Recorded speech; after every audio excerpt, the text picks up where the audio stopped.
This is the moment a police helicopter flies over a derailed train that caught fire in New Mexico. The incident took place on a railroad north of the village of Mesita in Laguna Pueblo in the US state of New Mexico. The Bernalillo County Sheriff's Office said their Metro 2 helicopter had responded to the derailed train in Laguna Pueblo.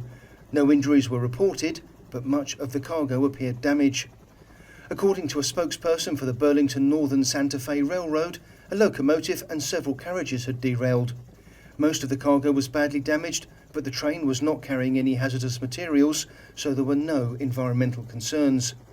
However, due to heavy smoke coming from the train, officials ordered the evacuation of residents in the village of Mesita.